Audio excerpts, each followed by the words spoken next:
बिस्मिल्लाहिर्रहमानिर्रहीम।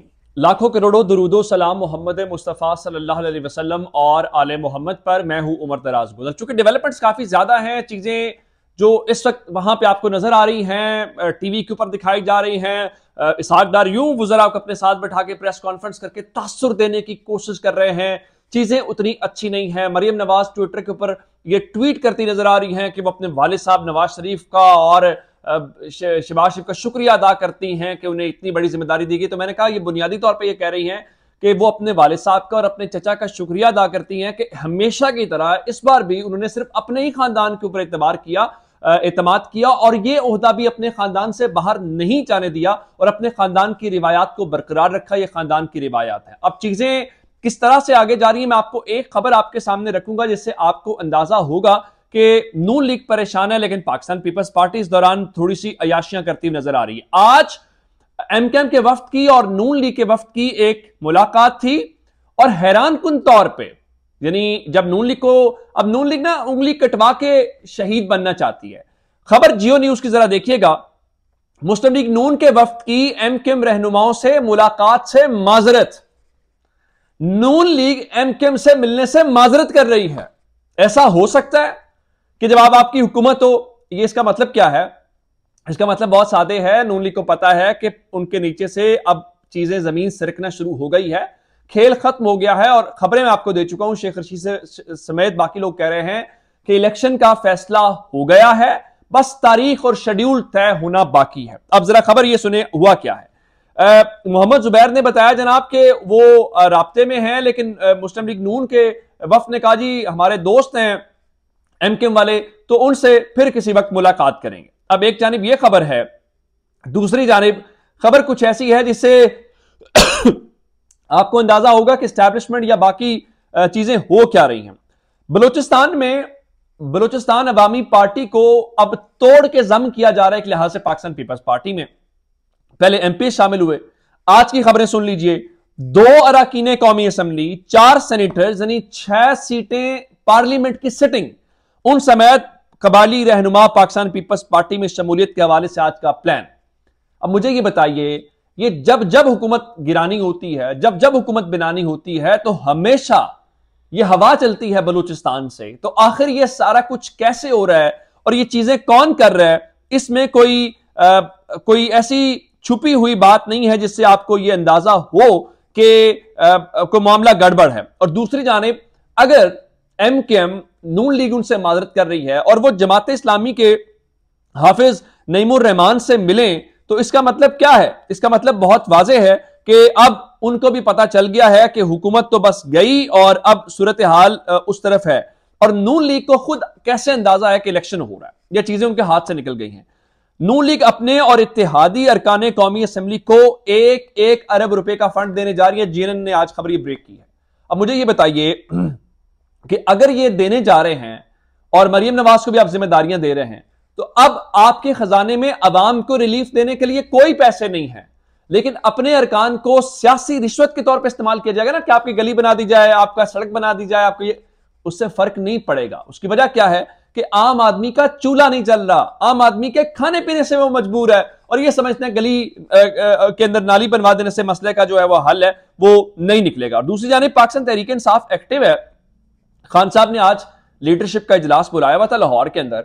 एक तो उन्होंने ये जो जुबैर नियाजी साहब और इम्तियाज शेख हैं, ये जो लाहौर के प्रेसिडेंट है, उनकी अच्छी खासी क्लास ली है, क्योंकि लिबर्टी के अंदर जो 1-2 इकट्ठ हुए हैं पाकिस्तान तहरीक इंसाफ के, जो खान साहब नंबर चाहते थे वो नंबर नहीं था।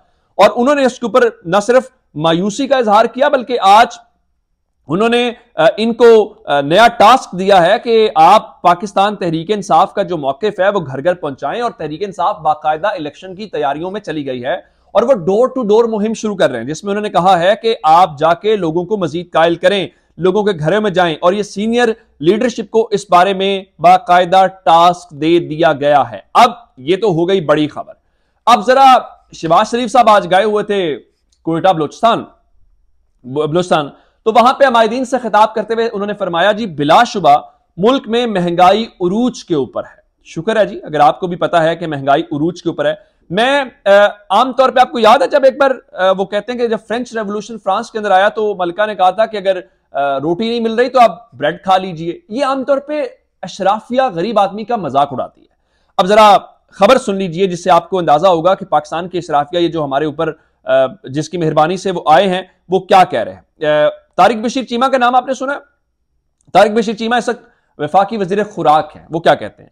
वो फरमा रहे हैं कि ये जो मुर्गी की फीड है ना, ये जो मुर्गी को आप खिलाते पिलाते हैं, ये ठीक नहीं है। और इसका मतलब क्या है, वो लोगों से क्या कह रहे हैं, क्योंकि मुर्गी की कीमत आप जानते हैं 500 रुपए से ऊपर चली गई है। वो फरमाते हैं लोग मुर्गी खाना छोड़ दें, इसकी फीड मुजरे सेहत है। यानी वो फरमाते हैं कि अगर हम प्रोवाइड नहीं कर पा रहे, चूंकि सोयाबीन वहां फंसा हुआ है, तो फीड पोल्ट्री वाला मैंने आपको बताया था।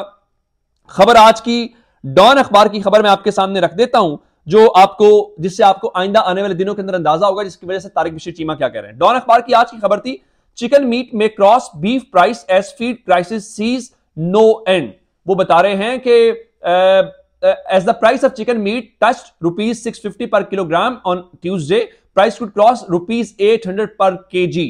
वो ये बता रहे हैं कि इस वक्त मार्केट के अंदर 650 रुपए के ऊपर चिकन है, और अगले चंद दिनों के अंदर ये 800 रुपए क्रॉस करके, जिसको हम बीफ या बड़ा गोश्त के तौर पे आप इस्तेमाल करते हैं, वो उसकी कीमत को क्रॉस कर जाएगा। और वो क्या फरमा रहे हैं? वो फरमा रहे हैं कि जनाब देखें, आप मुर्गी खाना छोड़ दें। और सिर्फ इस्लामाबाद के अंदर तारिक बशीर चीमा ने खुद आज माना है, इस्लामाबाद शहर के अंदर 17,000 आटे के बैग्स का शॉर्टफॉल है।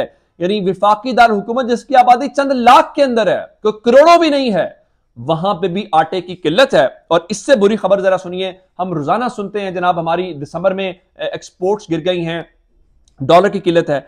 एक टेलीकॉम की कंपनी है टेलीनॉर, जो बहुत सारे लोग आप में से इस्तेमाल भी करते होंगे। टेलीनॉर ने मुआशी हालात की वजह से पाकिस्तान में अपना बिजनेस क्लोज करने का फैसला कर लिया है, और additional secretary Wazarat IT and telecom ने कायमा कमेटी को ब्रीफिंग देते हुए कहा कि टेलीनॉर ने कहा है कि वो पाकिस्तान छोड़ने जा रहे हैं। अब इसका कौन जिम्मेदार है, हमें इस बारे में कोई पता नहीं है, लेकिन हां, हम किस चक्कर के अंदर हैं, हम इस चक्कर के अंदर हैं कि इमरान खान की गवर्नमेंट कैसे गिरानी है या उसके अंदर क्या कुछ करना है। अब जरा एक खबर और है इमरान खान के हवाले से, जो हमलावर वाली खबर है वो तो मैं आपको बताऊंगा। खबर यह है कि अरशद शरीफ साहब का जो मामला है उसके ऊपर तहकीकात के लिए जो स्पेशल जीआईटी बनाई गई थी, उसने अपनी रिपोर्ट आज सुप्रीम कोर्ट ऑफ पाकिस्तान के अंदर जमा करवा दी है। चूंकि कल इस केस की समाअत है, और लेकिन उससे पहले दो बड़ी खबरें आपके सामने शेयर करना चाहता हूं अरशद शरीफ साहब से मुतल्लिक, जिससे आपको अंदाजा होगा कि चीजें किस तरफ जा रही हैं। एक, कीनिया के जो हुकाम हैं, the Kenyan embassy has also turn down the investigators request to arrange meetings with police officers linked to the case. Kenya की एम्बेसी ने पाकिस्तान की स्पेशल जीआईटी को उन अफसरान से जो अरशद शरीफ को शहीद करने में मुलव्विस है, उनसे मिलाने से इनकार कर दिया। एक बात। दूसरा, ministry denies funds to special GIT on Arshad killing. Rana Sanaullah की वजारत दाखिला के मुतालिक खबर यह है, जो डॉन की अखबार की खबर मैं आपके सामने रख रहा हूं, कि वो ये कह रहे हैं कि इस वक्त जो तफ्तीशकार जीआईटी जो दुबई और कीनिया और कहां का जाना चाहते हैं, राना सनावला की वजारत दाखिला ने उनको फंड जारी करने की दरखास्त मुस्तरद कर दी है। अब क्या वजह है? क्या डॉलर्स बचाने हैं और इंसाफ फराहम नहीं करना, या उसकी क्या सूरत हाल है, हमें इस बारे में अभी तक कोई अंदाजा नहीं हो रहा। लेकिन अब यह सुप्रीम कोर्ट का इम्तिहान है कि कल सुप्रीम कोर्ट के सामने जब यह जीआईटी की रिपोर्ट भी आ गई है और कल केस की समाअत भी है, तो अदालत इसके ऊपर क्या करती है। क्योंकि हुकूमत तो अपनी तरफ से कह रही थी हम चीफ जस्टिस को खत लिख रहे हैं, तो फंड्स भी अदालत ने कहा था कि आप एलोकेट इनको करें, तो अब वह फंड्स नहीं दे रहे थे, तो तहकीकात में रुकावट कौन बन रहा है। दूसरी जानिब खान साहब के हवाले से मैंने आपको बताया था कि जीआईटी ने इस नतीजे में पहुंची कि इमरान खान के ऊपर हमला करने वाले 3 लोग थे। एक पकड़ा गया मुलजिम नवीद, 2 लोगों का कोई अंदाजा नहीं। आज उमर सरफराज चीमा साहब और फवाद चौधरी साहब ने प्रेस कॉन्फ्रेंस की है, और हैरान कुन तौर पे आप हैरान इस बात के ऊपर होंगे कि जो हमलावर हैं वो तो अपनी जगह पे, इस मुल्क में निजाम काम कैसे करता है। वो जो मुलजिम नवीद का फौरन पैगाम चलाया गया था ना टीवी के ऊपर, वो खबर ये है कि डीपीओ साहब ने एसएचओ को ना सिर्फ अपना फोन दिया बल्कि उनको ताकीद की कि आप पैगाम रिकॉर्ड करवाना है। उसके बाद डीपीओ वजीराबाद गुजरात जो है वो जीआईटी में पेश भी नहीं हुए और अपना फोन फोरेंसिक के लिए भी नहीं दिया, और फिर सीटीडी पंजाब ने सीसीटीवी फुटेज देने से इनकार किया, जबकि विफाकी एजेंसियों ने मुलजिम का इंटरनेट डाटा देने से इनकार कर दिया है। अब सवाल तो फिर यह पैदा होता है ना कि डीपीओ गुजरात को कौन बचा रहा है, जिसके मोबाइल से इमरान खान पर कातलाना हमले में मुलजिम का इतराफी बयान रिकॉर्ड करके फिर जारी किया गया। यानी कितनी चीजें सिस्टमाइज्ड हैं, हमला हुआ, फौरन फौरन वीडियो पैगाम टीवी पे चलवाया गया, सारा कुछ फिर सहाफियों ने किया और फिर उसको मजहबी रंग दिया गया। तो यही वो वजह जिस पे लोग कहते हैं ये चीजें पूरी प्लानिंग के साथ, ये रूटीन का मैटर नहीं था। अपना बहुत सारा ख्याल रखिएगा। खुदा हाफिज।